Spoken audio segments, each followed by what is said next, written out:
Now, when you think about the energy situation in Nigeria, it's hard to overlook the striking contrast that defines it. On one side, we're blessed with abundant sunshine and flowing rivers. And on the other, we grapple with persistent energy challenges that leave many questioning what's gone wrong. Nigerians share a collective experience, moving from the helplessness when the lights go out to the jubilant shout of "Up NEPA" when power returns. Now, this common thread unites us in our yearning for a sustainable solution to our nation's energy dilemma. As the energy sector begins to evolve, presenting fresh opportunity through solar initiatives, mini grids, and more, everyone is left wondering, when will we finally break free from the chains of these challenges that seem to hold us captive? Tonight, we have a special conversation with Dr. Mustapha Abdullahi, the Director General of the Energy Commission of Nigeria. He leads the agency tasked with shaping our energy future through comprehensive sector planning and effective policy implementation, among other critical functions. Join us as we delve into the pressing issues and potential solutions in Nigeria's energy landscape.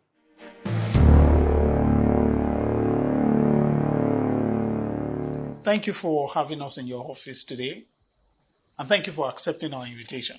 You're welcome. Okay, so I would like us to go straight to the issue of the contradictions I think a lot of us will say is in our energy sector. You look at Nigeria, abundant resources, abundant capacity, or you say a lot of things. If you look at land, we have it, sunlight, we have it, natural resources, we have it. Why do we still have so many of our people, millions, it will appear, still without energy? I think I will begin by just saying that we are not where we ought to be.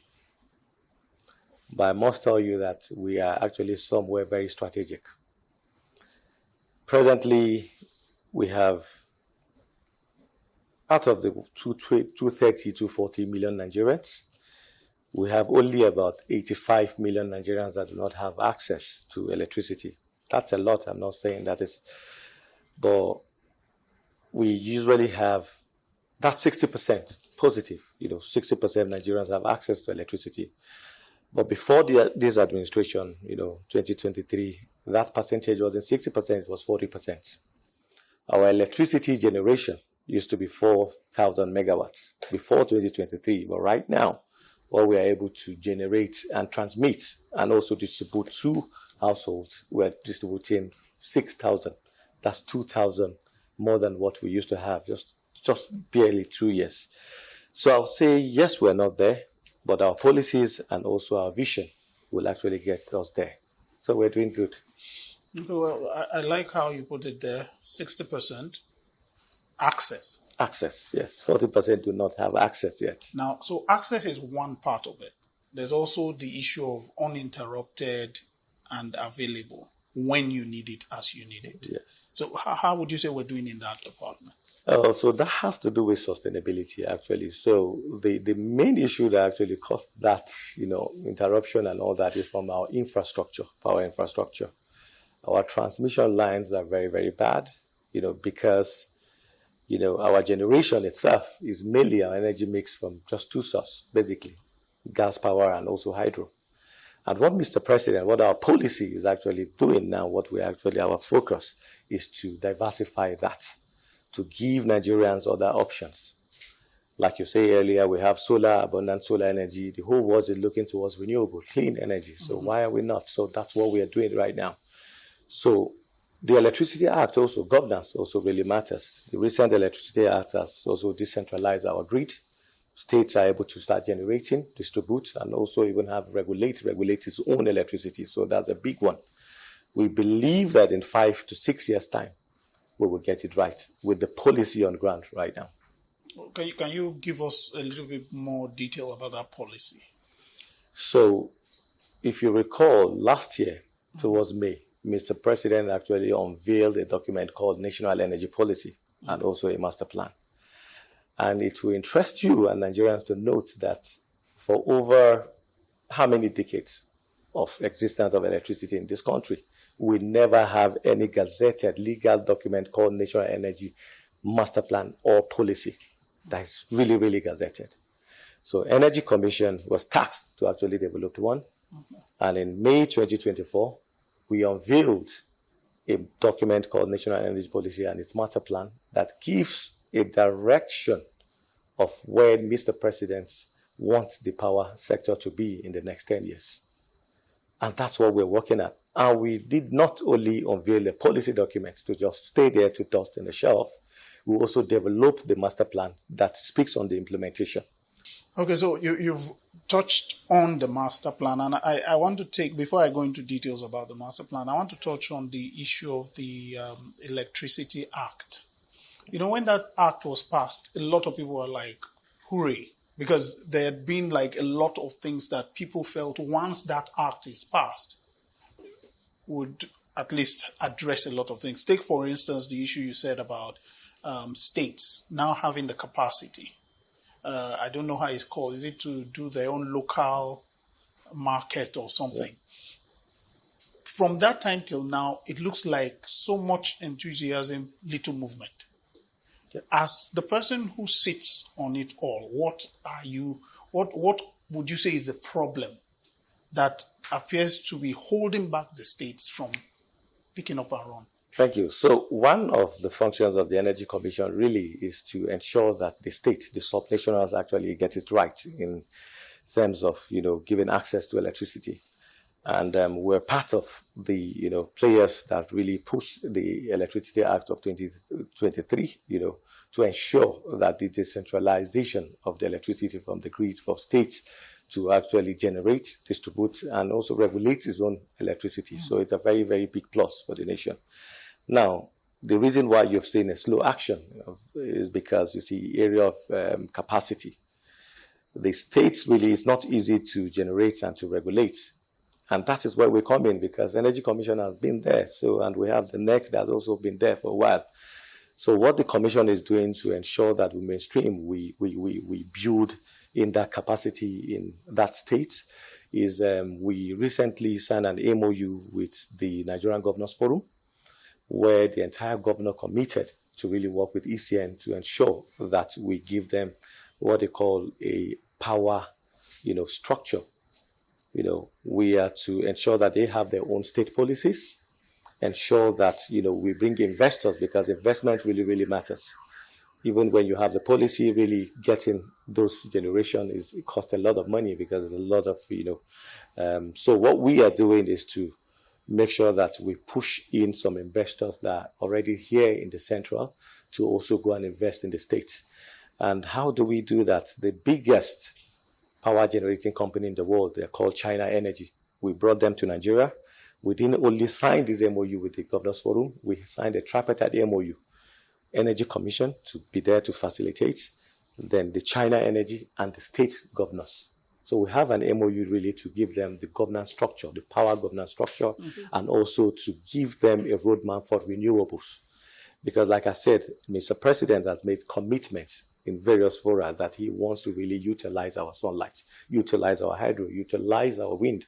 So what we are doing is we've been, for years, we've just been, I won't say wasting our time, but we've just been, focusing too much on our gas plants, trying to generate, but we're not getting there.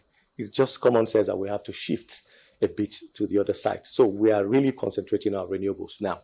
So the states also, in fact, to even show commitments with, the China Energy, they have already committed to give each state 5 megawatts of solar PV system.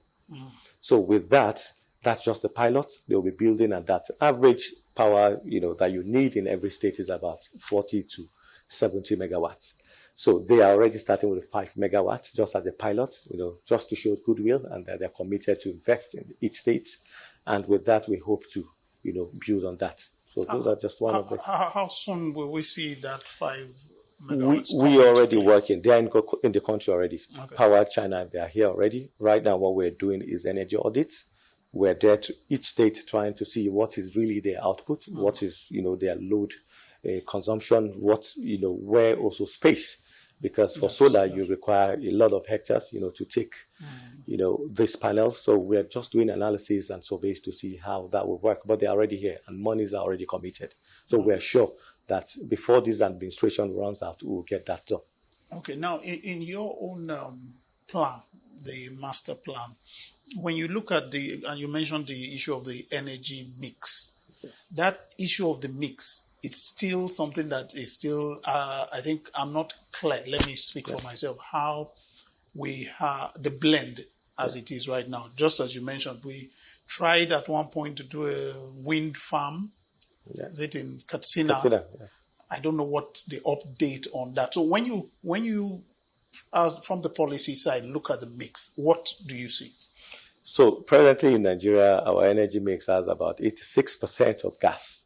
Okay. So our energy generation comes majority from gas plants, and we have others about 12 from hydro, that's the dam, and we have just few from renewables, and those are just from audits that we did to get the data, homes that you see, panels and all that. And that is where Mr. President's vision actually come in, because recently he made it very clear that he wants by 2030 our energy mix to be 30% of renewables. And if you look deeply, we cannot just be talking. Rhetorically, you have to see practically what's really the strategy. Sun is our strategy. It is very clear. We have a very, very good race system. We have our lumina is very high, so we have actually chosen to solarize almost the entire country. Now, we're not just talking. I'll give you a very, very important project that people don't really know that Mr. President is doing, because recently it's everywhere in the news that Villa, 10 billion naira, how much is being, But it will interest Nigerians to know that 220 billion naira has been actually budgeted in ECN, in this office, to solarize majority of the hospitals in the country and also tertiary institutions. By tertiary institutions, we mean the universities, FCs, College of Educations, and also polytechnics. And we have started that project already. What period, what duration is that? In fact, the project is on 2025, so we are meant to finish it in 2025. So by December, we will be commissioning most of those projects. All hospitals? And what we are saying is, yes, to take them majority, I say. Okay. Now, the budget reads in each geopolitical zone. Now, what we are doing is we are facing the project. Okay. Because universities, we have so many universities in each state. But what we are sure of is in every geopolitical zone, we will be taking 1 or 2 universities off the grid completely. Yeah. I'll give you an example. We went to do the energy audits recently in Kwara State. We were in BUK, in Kanu, and all that. And we found out that these universities actually spent over 200 million naira monthly for electricity bill and also gas for their generator sets. 200 million naira, that's not sustainable. And that is a federal university. That means the government is paying that much. Mm-hmm. So what we now did, this is now what brought this idea of, okay, let's build a business case. With 220 billion, it might sound very big, but that's just an upfront payment. But in the long run, you are saving a lot of money. And now, even after paying this 220, some lecture rooms, you need to switch on I pass my neighbor the small gen to actually get lectures in the evening. So that was very emotional to me, and that is why we're building this project, and Mr. President graciously approved that we do this. So universities now are very, very happy that this is happening. Some of the universities. Some of the university, but what we want to do is, even whilst we're taking some off the grid, because taking university off the grid, you need about average of 6 megawatts. That's a lot. So we want to save about 1 megawatt in every university. So at least to take them some percentage off the grid, then the second phase will come and scale that up. Okay. So we are touching everywhere. There's no states that will not really enjoy from this policy of Mr. President. And this is a very laudable. We're not speaking much because we want to see Nigerians see it work. But the VCs are aware. Minister of Education is really following up on this. Minister of Health, I met him recently and is very excited to know that, hospitals, just recently we did the audit in Gwagwalada Teaching Hospital. And the CMD was telling us that sometimes they have patients that need oxygen, but because of light, they can't even put the oxygen. They have to. I'm like, no, that was very, very touching to me. And I told him that will be a story of the past, because right now we're giving you a reliable source. And that megawatt, it is solarization. We're going to use sunlight. And we're not only giving you the PV system alone, we're putting also storage system, that's battery. so that at night you don't even need to switch on generators. You don't need the grid NEPA, and all that. You don't need to think about band A or band B anymore. We are giving you a sustainable, and this is courtesy of Mr. President. And he was very, very happy. So we're committed and we're going to do that. When I hear things like this, it's for me, from my own perspective, it's good in two ways. One, we're lessening the burden on the national grid. Like you said, exactly. Issue of infrastructure, we have to still tackle. But if we can tap into solar, it can help lessen the load. Exactly. And help us move beyond that. Exactly. I want to pick up on what you spoke about, the energy audit. Yeah. Have you done for Nigeria as a whole, or how does it go? Oh, yes. So what we are doing is to help states to understand their power consumption, also to help critical infrastructures like the universities, hospitals. And recently we went to critical infrastructures in the FCT, like the DSS office, EFCC, the large building, the ministries, to, help them understand what do they really need, what do they have presently, and how do we come in to offset the deficit. And if they also, that also helps to efficiently conserve energy, because majority of these offices really, the little they have, yes, we don't have much, 6,000 megawatts in the country is not what we need. We need about 35,000, for 100% energy. But if we use that 6,000 efficiently, we'll be able to save some and take really to people that do not have access. And that's why this audit is very important, because you go to offices, you see them still using non-efficient ACs, non-efficient lightning bulbs, and they don't know. So, and we tell them that, it's cheaper to buy an efficient AC now. How do you know efficient AC? I say, come to us. We have a template. We've recently developed what they call MEPS. And that MEPS is minimum energy performance standard for every air conditioning and refrigerator. And if you look at every home, the majority of what actually consumes this electricity is your ACs, your heating systems, and all that. And what if you make it your refrigerators, your iron, all this heating and cooling system? So what if we actually mandate people bringing these appliances to bring an efficient one, so we don't even have it in the market, so that common person in the rural area, if you want to buy an AC or you want to buy anything to, iron and all that, you must buy something that is efficient, that would conserve your energy. You use it with just 1 cent or maybe just 1 kilowatt, without even knowing that you're paying. But right now you hear people saying, I bought a unit of 10,000 and within 1 week, it is because we are not conserving it. Our appliances are not efficient. And that's why we developed that MEPS. Now that MEPS is just a standard. How do we implement it? How do we enforce that?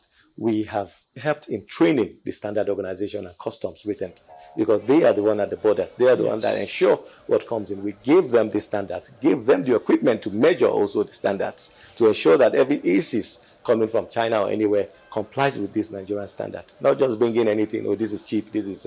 No. Now, the two things we actually make sure that we achieve from that standard is also, one, economy. Number two is consumption. And this is the major issue we have in Nigeria. How do we save our cost? And how do we also save energy? And what we're saving from the grid, we can also distribute it elsewhere. So we have so many strategies to get Nigeria 100% access.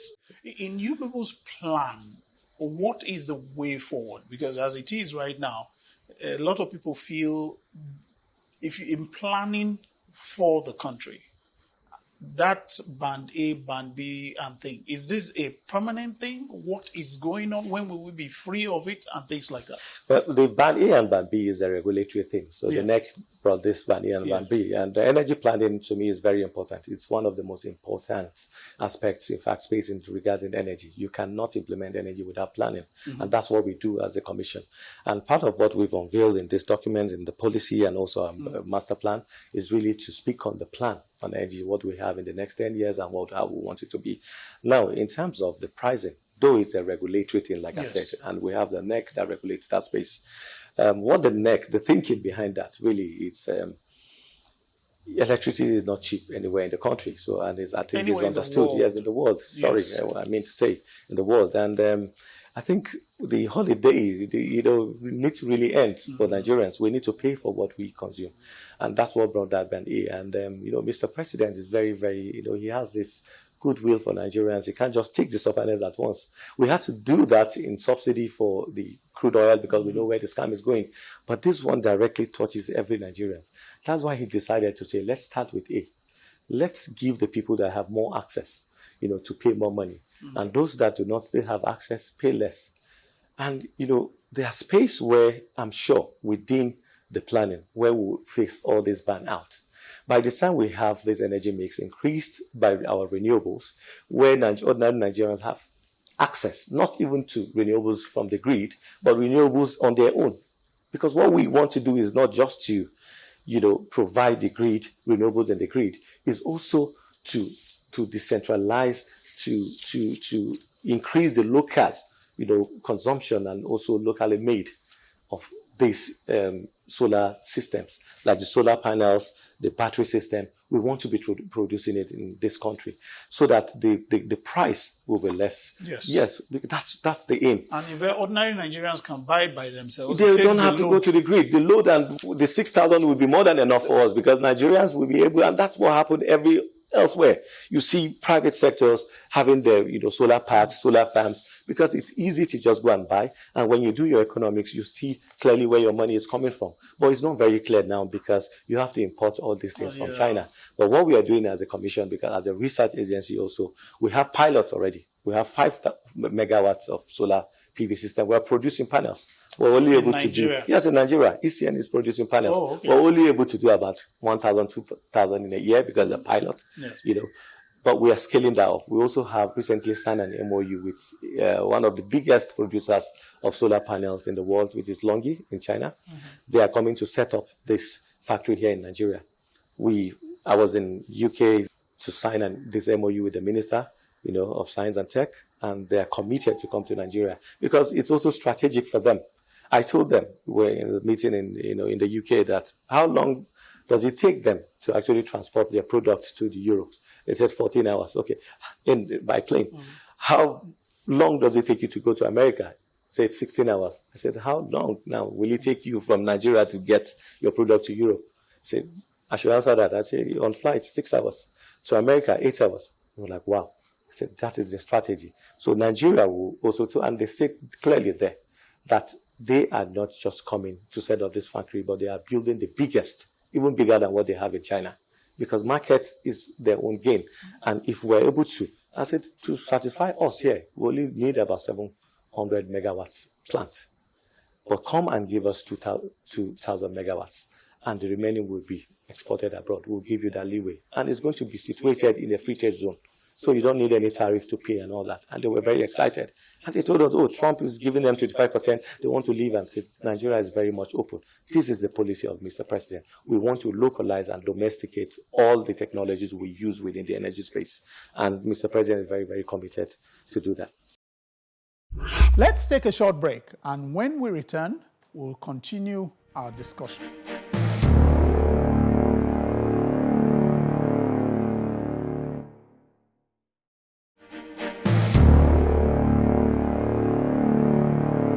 Thank you very much, and welcome back from that short break.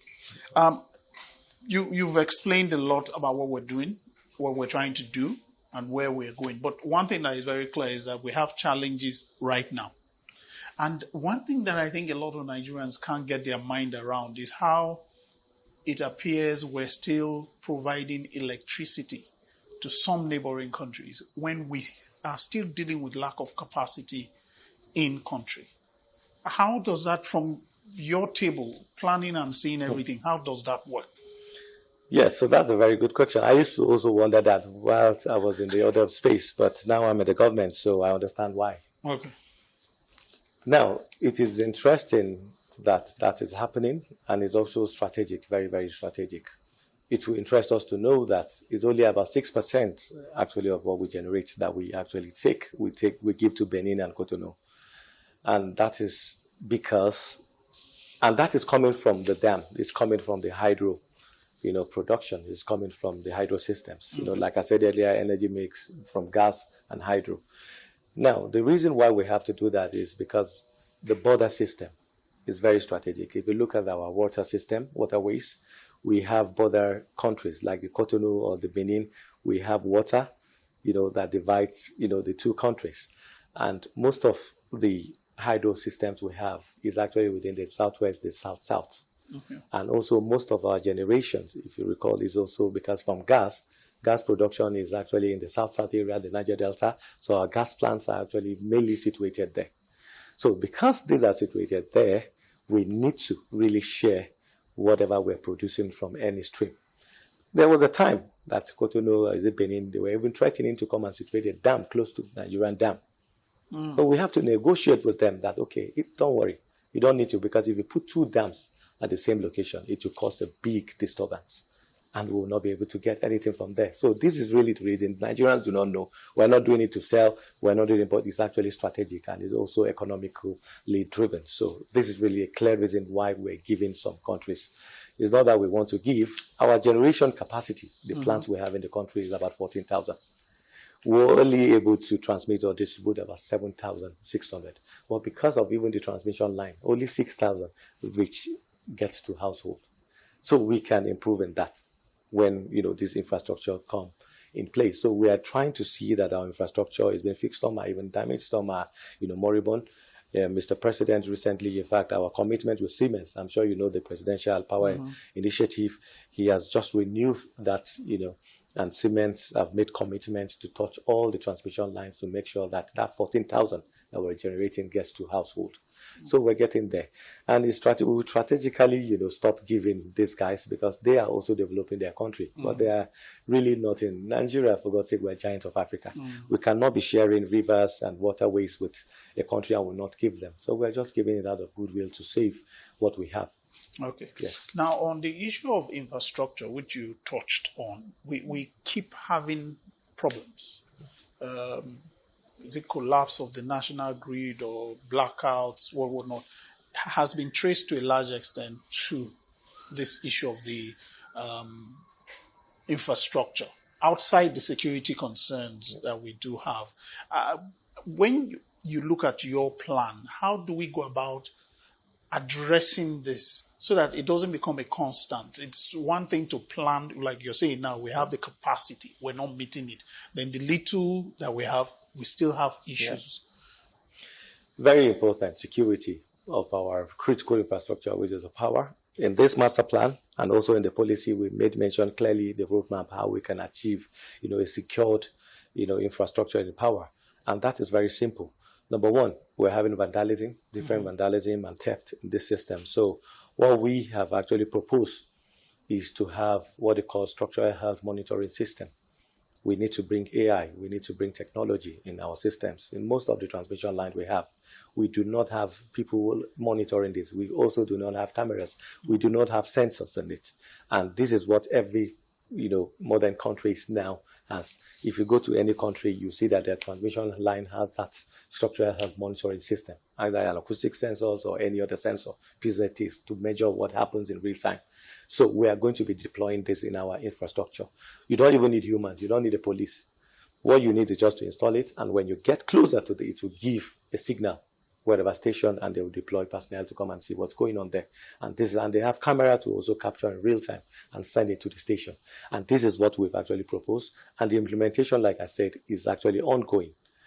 So for us, and the target is 10 years because it needs a lot of time, it needs a lot of funding. So we believe in 10 years' time with the commitment of Mr. President, we are going to get our infrastructure very, very secured. Yep. And for that implementation, I must say, the implementation committee has been set up. It's called NEMIC, the National Energy Master Plan Implementation Council. NEMIC has been approved and set up. And we draw the critical stakeholders within the energy space in that committee, the NNPC, the NUPRC regulators, the NEC, even SGF, because infrastructure is really presidency. You can't just leave it for the power. So, and this committee is looking at best to bring in money because, to achieve what we're talking about is billions of dollars. In fact, for my last estimate is about $40 billion, and $40 billion, how much is our national budget? So it's not enough to really channel everything even into power. So what we're doing is to incentivize the space and bring investors to come and invest in it. And that is what we're doing presently.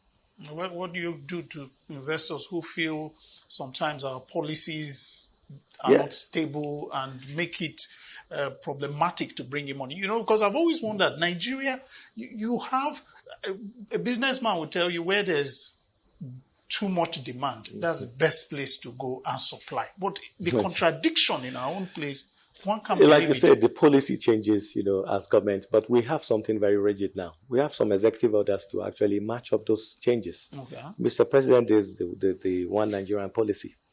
Now, investors are coming. I mean, there's no week that I don't receive investors from China, from US. In fact, battery, the chap that's coming to set up the battery, company here in the country, for solar batteries, they're actually from the US. And I asked them why. They said, well, they heard about the new executive order number 5 that actually prioritized the locally made batteries. And they want to come and set it up. And they said, the market here. I said, wow, you want to satisfy only the market? And they said, yes. And I'm already signing an offtake with them. Because what they want is just comfort to make their money. And you see, we are just the ECN. We have 220 billion naira project. So we have to buy batteries for this. So, but what we are doing right now is to import these batteries. But what we've channeled those, these opportunities now to bring these investors, showing them that we can be your offtake. And Nigerians can be. And so they are coming down, they are setting up these factories now because of that singular first Nigerian policy that Mr. President actually, so there's the council. More guarantee. There are more guarantee, yes. And the ministers also have given us beautiful policies to support the investors in the country. Lovely. Yes. Now, you mentioned also the issue of gas. And my understanding is that we're having some challenges with gas supply. Even for the CNG initiative, that is becoming an issue. What is happening to that issue?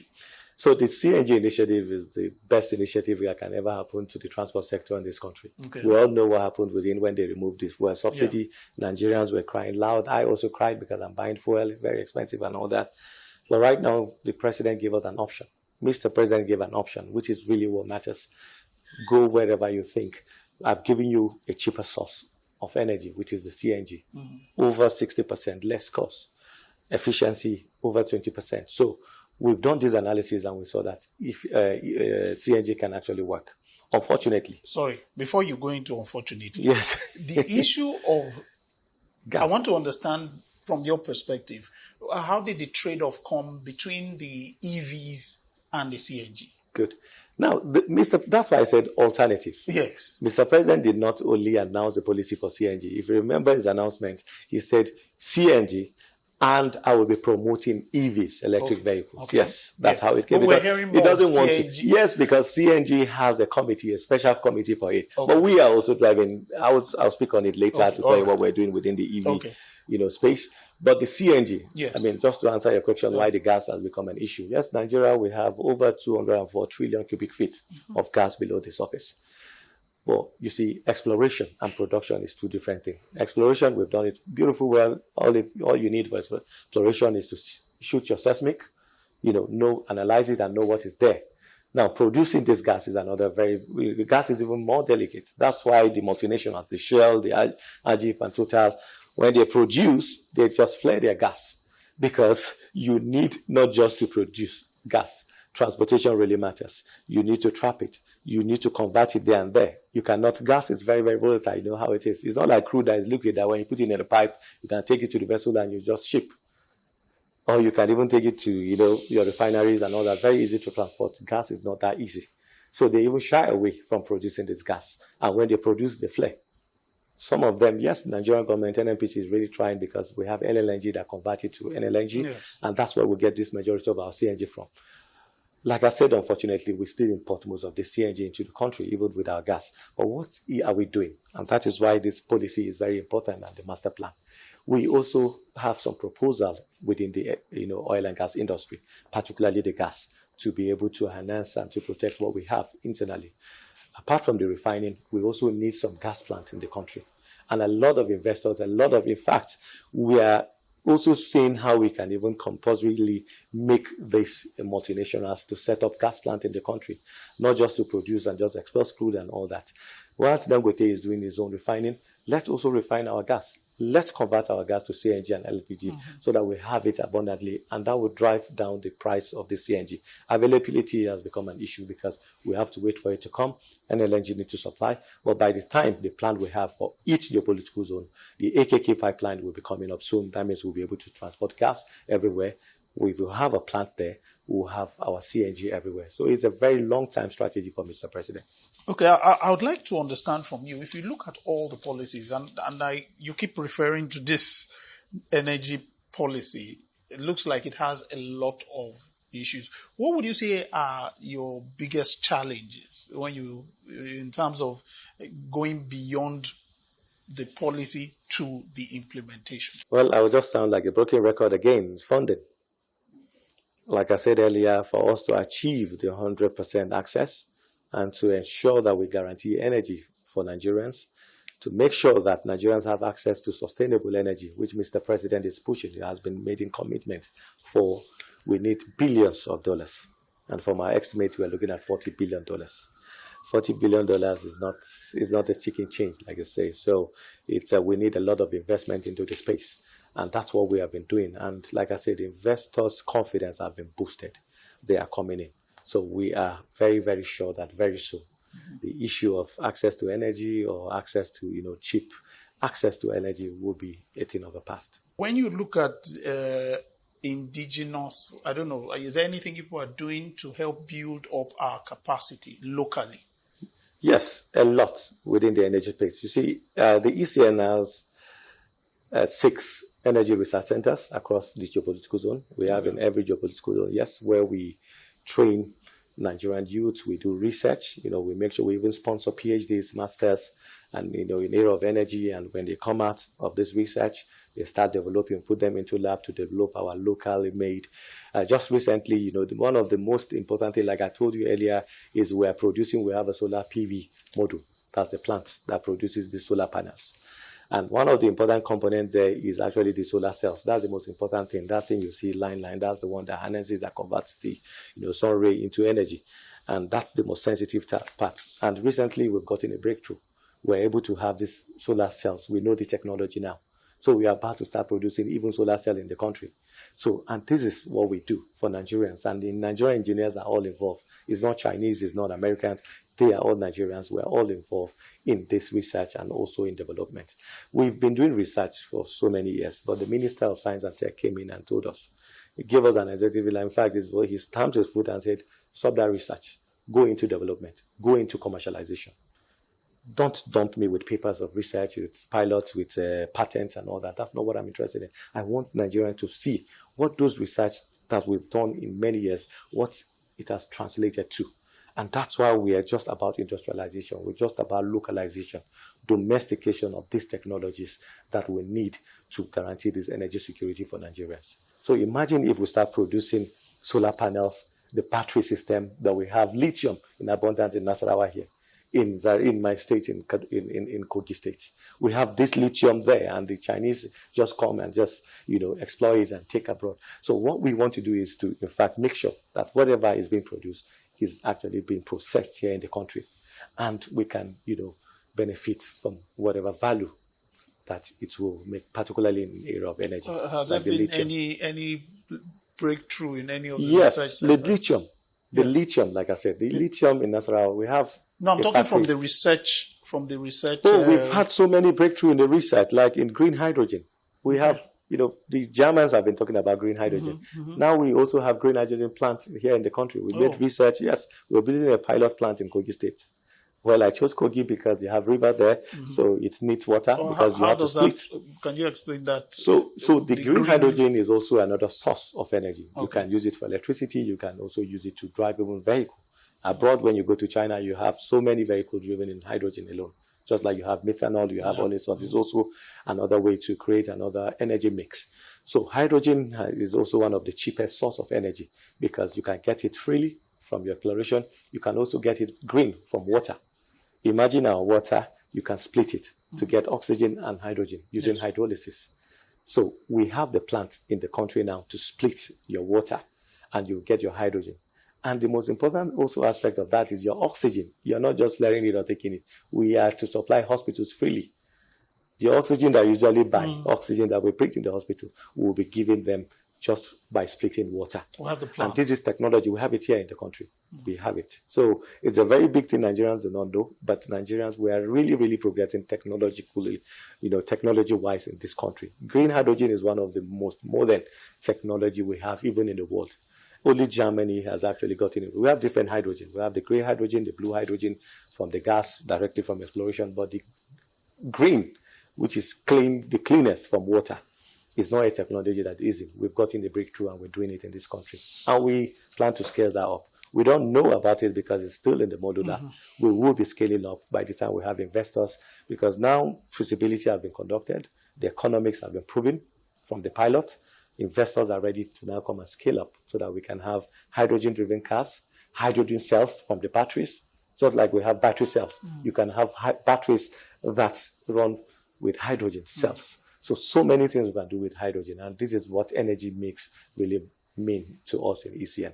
Okay, so let me take it back to the EVs we were talking about earlier. You said you'll come back to it. Yes. What is our policy, and why does it appear we're not pushing EVs? You see, the EV, if you tell an ordinary man on the street that go and get an electric car, he will tell you, where do I get the electricity? Yes. And that is why the EV is not that pushed the way it should be.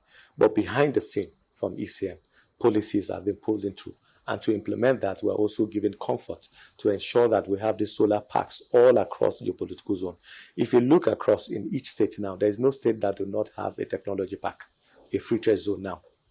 For the first time in history, every state has a free trade zone. Kogi State has a free trade zone. Nasarawa, they all have a free trade zone now. And that zone is also a technology zone. So what we are doing is to utilize those zones for factories, for EVs, and also for production of all these components in energy. Now, importantly, because we need to walk the talk, we need to also show that it's possible. ECN recently in our procurement, the cars we bought, they are all EV cars. We buy CNGs and also EVs. We don't do petrol, the regular ones, because we must show Nigerians that it's possible. Now, they will tell you that, ECN, maybe you have sustainable electricity. You're part of those 1% or 10% or 60% that have access.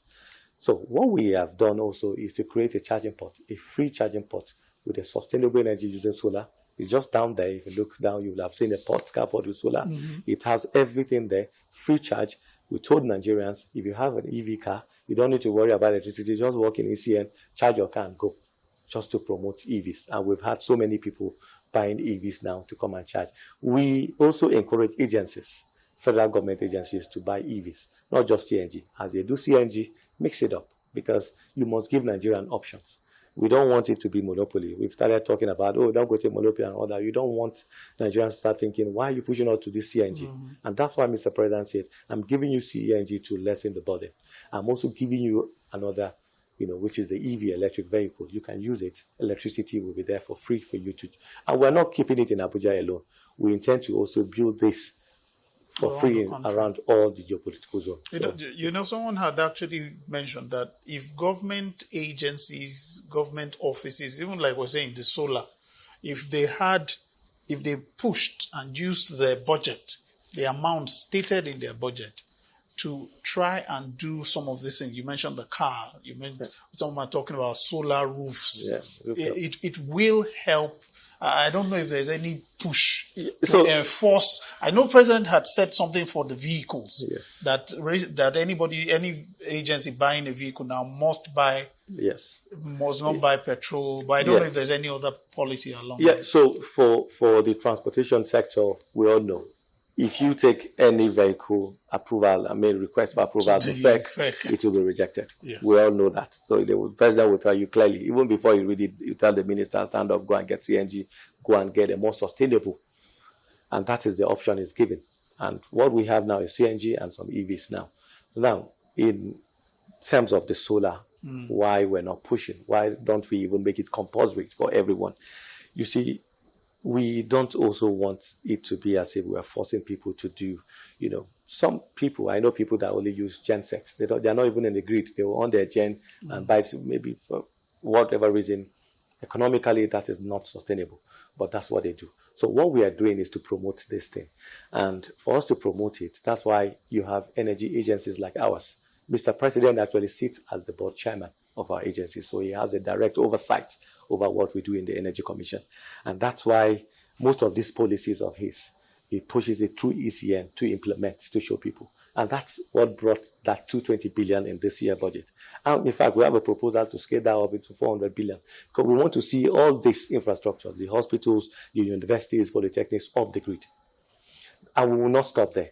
I told you recently we did an energy audit for EFCC offices, for DSS. They have huge, capacity, manpower and all that. So we're also telling them that if you don't want to do it, because EFCC, when I went to DSS office and the DG told me that he met a backlog of about 200 million naira. I'm like, wow. And he said he recently just paid that. And he told me emotionally that that money will have gone into welfare. And I said, wow. And I made commitment that we're coming there to give them 2 megawatts.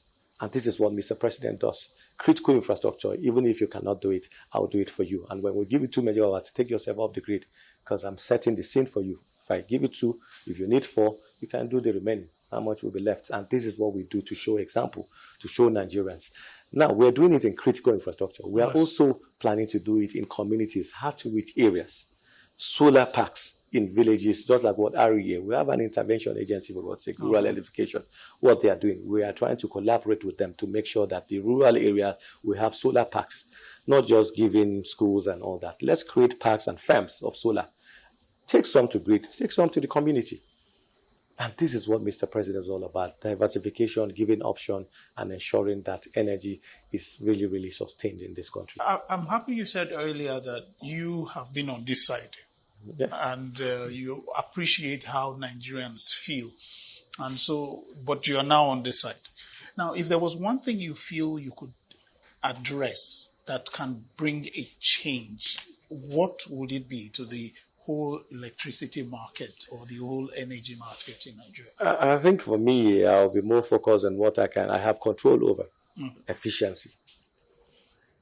You see, even if we don't scale up what we produce today, and I'll say this, the 7,000 that we're able to, generate, if we transmit that 7,000, it's enough for Nigerians. There is no reason why I should leave my home with ACs on, even in the winter. In Hamatan. There's no reason why, to have ACs that are not energy efficient ACs, bulbs that are not energy efficient ACs. While we have already, by ECN, make sure that, in fact, even the cost of these commodities are even dropped down to the standard of the regular one. So what I will make sure I do, if I have the powers, is to really, really have that, forcefully implement the energy efficiency maps that we have. If we all imbibe that minimum energy performance standard in this country, the little you have, even if it's 1 hour electricity, is enough for you. So maps is very, very important. Though we're not only looking at efficiency, we need to scale up. Scaling up, which Mr. President already doing, sustainably, using our solar, using the wind farm. We have something in Katsina. The reason why that Katsina did not work is really planned. But we are revisiting that project. It's also a project on the house, the wind farm in Katsina. We are now we're working with the sub-national, the governor, to see how we can revive that, because it's a very, very legacy, a big project. We want to see also wind part of our energy mix. We're not only relying on solar. So, if I have the powers, really renewable will be 80%.